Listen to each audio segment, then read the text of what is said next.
उफ़क़ शफ़क़ों में ज़ाहिर वही लहू अब तक महक रही है जहाँ में ओ मुश्क अब तक महक रही है जहाँ में ओ मुश्क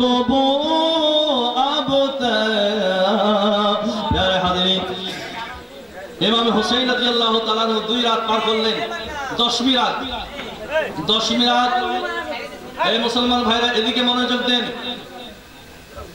9 তারিখ দিবাগত রাত শেষ রাত আহলে বায়াতের জন্য শেষ রাত কারবালার মুসাফিরের জন্য শেষ রাত আমার ইমাম হুসাইন বললেন ও আমার ভক্তরা তোমরা আমার সামনে জমা হয়ে যাও ইমাম হুসাইন সবকে জমা করলেন ইমাম হুসাইন বললেন এই পর্যন্ত তোমরা আমার সাপ দিয়েছো মদিনা থেকে মক্কা মক্কা থেকে কারবালা পর্যন্ত তোমরা আমার সাপ দিয়েছো আমার জন্য অনেক কষ্ট করেছো এই ইয়াজিদ বাহিনী আমার রক্তের পিপাসক তোমাদের রক্ত চাই না শুধু আমার রক্ত চাই অতএব আমার জন্য রক্ত ঝরানোর কোনো দরকার তোমাদের নাই আমি খুশি মনে তোমাদেরকে অনুমতি দিচ্ছি তোমরা চলে যাও আমি একাই হোসেনকে যুদ্ধ করতে দাও তোমরা চলে যাও তোমাদের বাচ্চাদেরকে ইয়াতীম করিও না ইমাম হোসেন রাদিয়াল্লাহু তাআলা ঘোষণা দিলেন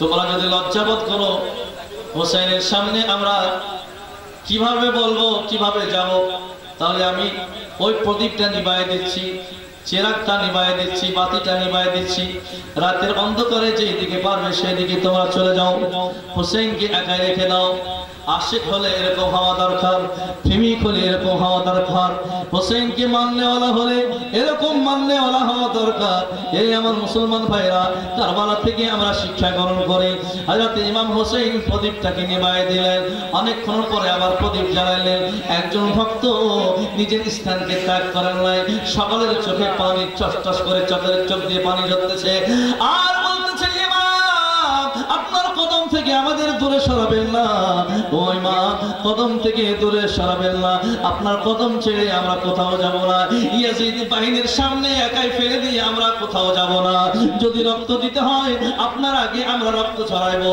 যদি জীবন দিতে হয় আপনার আগে আমরা জীবন দেব এ হোসেন আমরা নবী মুস্তাফার শাফায়াত পেতে চাই এখন যদি আপনাকে দুশমনের মুখের মধ্যে ফেলে চলে যায় কাল কিয়ামতের দিন আমার নবী যদি জিজ্ঞাসা করে ওরে আমার উম্মতেরা আমার কলিজার টুকরা হোসেন কারবালাতে একাই ফেলে দুশমনের সামনে তোমরা একাই ফেলে তোমরা চলে আসছিলে সেই দিন নবীর সামনে আমরা মুখ দেখাইতে পারবো না ও হোসেন আমাদেরকে কদম থেকে দূরে করবেন না হযরত ইমাম হোসেন বললেন তাই যদি জীবন দেওয়ার জন্য যদি তোমরা প্রস্তুত থাকো তাহলে রাতকে 2 ভাগ করে নাও এক ভাগে তোমরা কোরআন তিলাওয়াত করো আর এক ভাগে আল্লাহ পাকের ইবাদত করো নফল নামাজ পড়ো ইমাম হোসেন রাদিয়াল্লাহু তাআলা আনহু সবাইকে কোরআন তিলাওয়াত করার নির্দেশ দিলেন হযরত সাকিনা তিনি দৌড়ায় আসলেন আব্বাজানের কাছে আব্বাজান সকলে কোরআন তিলাওয়াত করতে আব্বাজান আমি কি কোরআন পড়বো না কোরআনটা আমাকে শুরু করায় দেন আম্মা পারা তিনি শেষ করে নিয়েছিলেন কোরআন কিন্তু এখনো শুরু করেন নাই ইমাম হোসেন বললেন মা কোরআনটা নিয়ে আসো হযরত সাকিনা কোরআন নিয়ে আসলেন বাবা জানের সামনে বসে গেলেন হযরত ইমাম হোসেন পড়াইলেন শুরু করাই দেন আউযু বিল্লাহি মিনাশ শাইতানির রাজিম বিসমিল্লাহির রহমানির রহিম বলে শুরু করাই দিলেন ইমাম হোসেন পানি টস করে ধরতেছে হযরত সাকিনা বললেন আব্বাজান কোরআন আমাকে শুরু করাইলে কিন্তু আপনার চোখে কেন পানি দেখা যায় বলে মা রে কোরআন তো শুরু করাইলাম শেষ করাইতে পারবো কিনা জানি না কোরআনে আযীমের তিলাওয়াত হচ্ছে ভাইরা নফল নামাজ আদায় করা হচ্ছে ও আমার মুসলমান ভাইরা ও হোসাইনি ভাইরা ও হোসেনের আশিকেরা আমরা এই রাতে নফল পড়ি না কোরআন তিলাওয়াত করি কি করি কয়জন তো কোরআন তিলাওয়াত করি কারবালা থেকে আমরা যে শিক্ষা গ্রহণ করব তা আমরা কোন শিক্ষাটা নিয়েছি বলে কোরআন তেলাওয়াত কারবালাতে হচ্ছে, কোরআন তেলাওয়াত নামাজ হচ্ছে কারবালাতে। যখন ফজরের সময় হতে আসলো, আমার হোসেন আলী আকবরকে ডাকলেন, বাবা ও আলী আকবর, এক কাজ করো, কারবালার জমিনটা একটু দেখে সরে বাবা। হযরতে আলী আকবর রাতের অন্ধকারে ঘোড়ার উপর আরোহণ করে কারবালা দেখার জন্য গেলেন। দেখেন কারবালার মাঝখানে একজন মহিলা বোরখা পরিধান করে নিজের আঁচল দিয়ে কারবালার মাটিকে ঝাড়ু লাগাচ্ছেন।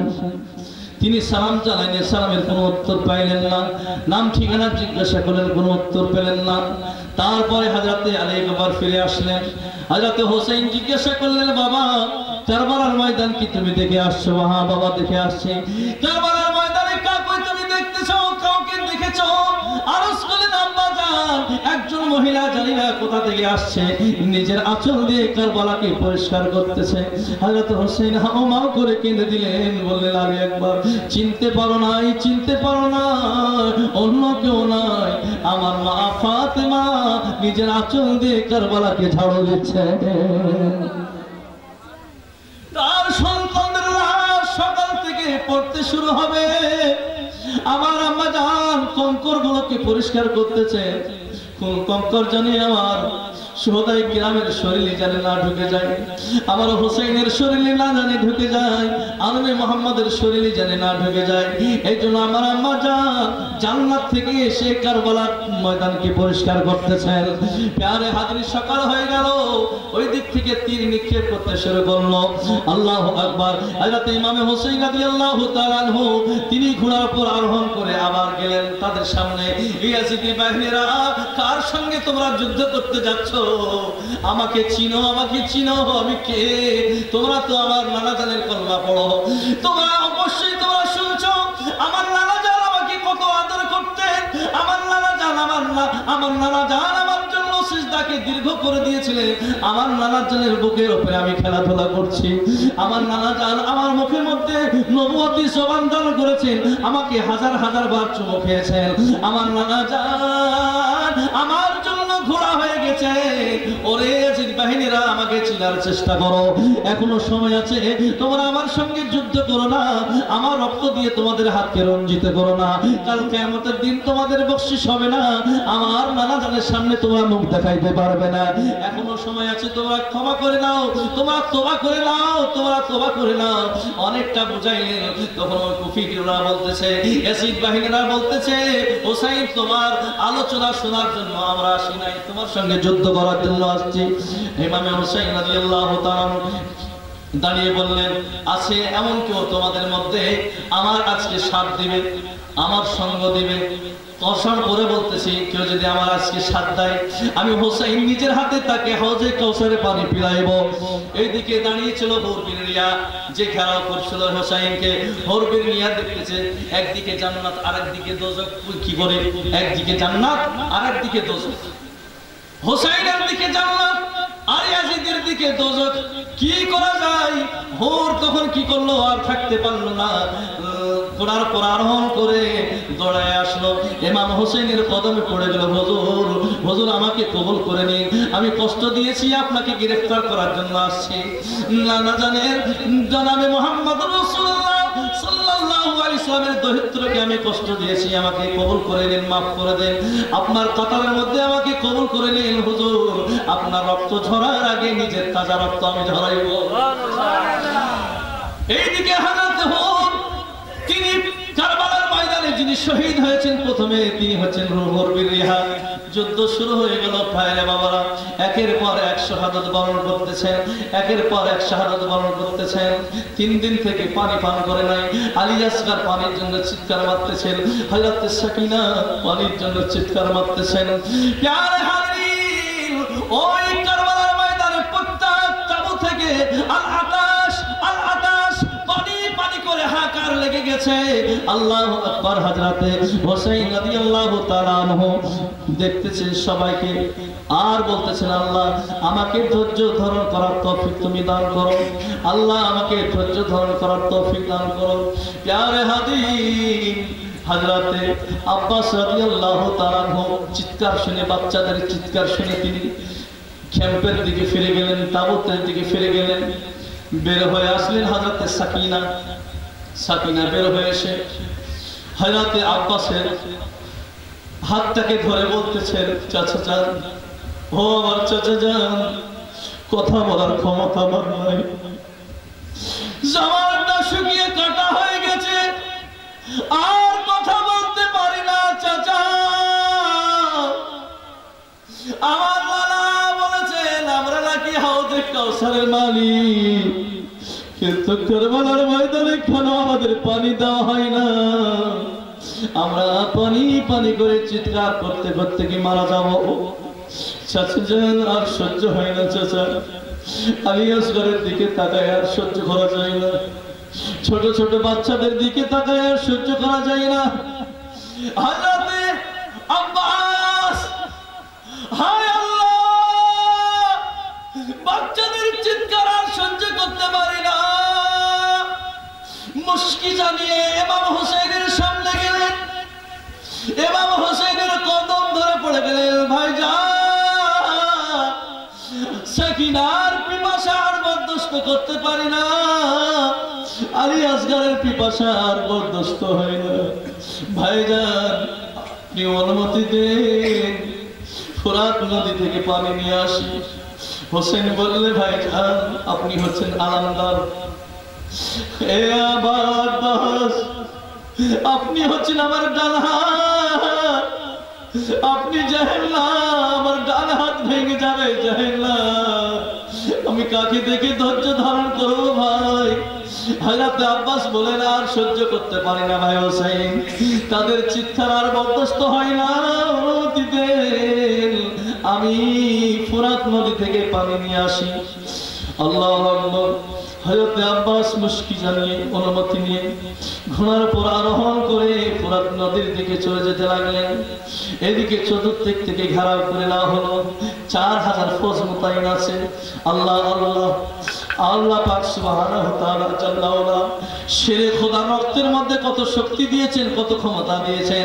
হযরতে আব্বাস একাই 4000 ফৌজের সঙ্গে তিনি লড়াই করতেছেন, যে আসতেছে সামনে সে হত্যা হয়ে যাচ্ছে, গাছের মূলের মতন সবাইকে কেটে যাচ্ছেন।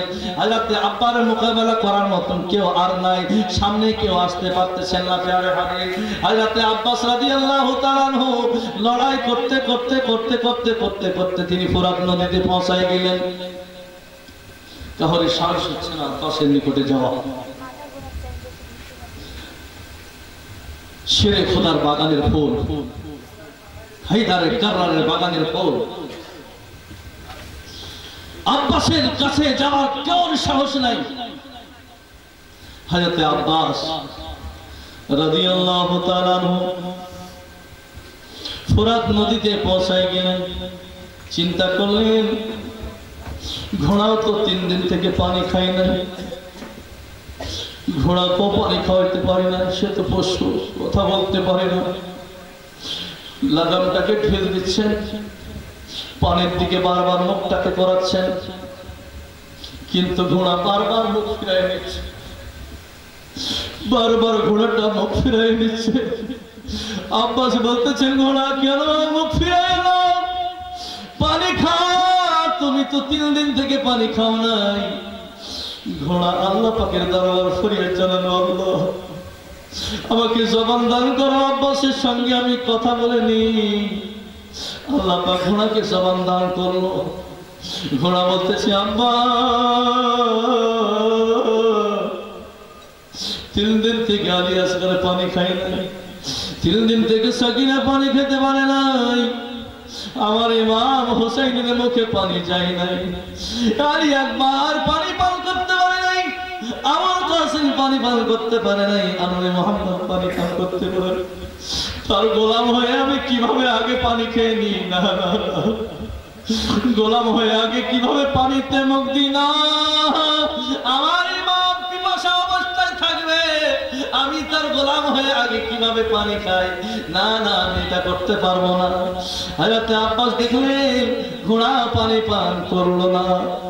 আল্লাহ আল্লাহ, ওনাদের সোহবতে একটা পশু আহলে বায়াতের সোহবত থেকে কত সমঝদার হয়ে গেল, কিন্তু ইয়াজিদি বাহিরে না, চিল্লি না, আমার হোসেনকে চিল্লি না, আমার হোসেনকে চিল্লি না, তারা ঘোড়া হয়ে আমার ইমামকে চিনে ফেললো। প্যার হাজরিন, হযরত আব্বাস রাদিয়াল্লাহু তাআলা আনহু মুস্কিজা ভরে নিলেন। তিনি মনে করলেন আমি যদি ওখানে ধার লাগাই তাহলে তো পানি কম পড়ে যাবে, আমি এক চুল পানি এখানে খেয়ে নেই। হযরতে আলী, হযরতে আব্বাস চুলের মধ্যে ফুরাতের না পানি উঠাইয়েছেন, পানির মধ্যে চেহারা দেখা যায়। সাকিনা বলতেছেন চাচা আমাকে রেখে দিয়ে পানি খাচ্ছে। আলী আসগরের পিপাসা স্মরণ হয়ে যায়। আলী আসগর বলতেছে চাচা আমাকে রেখে দিয়ে আপনি পানি খাচ্ছেন। হযরত আব্বাস বললেন লা হাওলা ওয়ালা কুওয়াতা ইল্লা বিল্লাহ, আমার ইমামকে বাদ দিয়ে আমি আগে পানি খেতে পারবো না। পানিকে ফেলে দিয়ে মুশকিজার মধ্যে পানি ভরে নিয়ে পিঠের উপরে মুশকিজা নিয়ে ঘোড়ার উপর আরোহণ করলেন। উমর সাদ ঘোষণা দিল, ওরে মুসলিমেরা, এই পানি যদি হুসাইনের তাবুতে পৌঁছে যায় তোমরা 22,000 লস্কর জিন্দা থাকবে না, চতুর্দিক থেকে ঘেরাও করে দাও, আব্বাসের উপর আক্রমণ করে দাও। চতুর্দিক থেকে তারা আক্রমণ শুরু করলো। একজন জালিম এসে হযরত আব্বাসের ডান হাতকে কেটে দিল। তাড়াতাড়ি তিনি বাম হাতে মুশকিজা নিলেন, আবার বাম হাতটাকে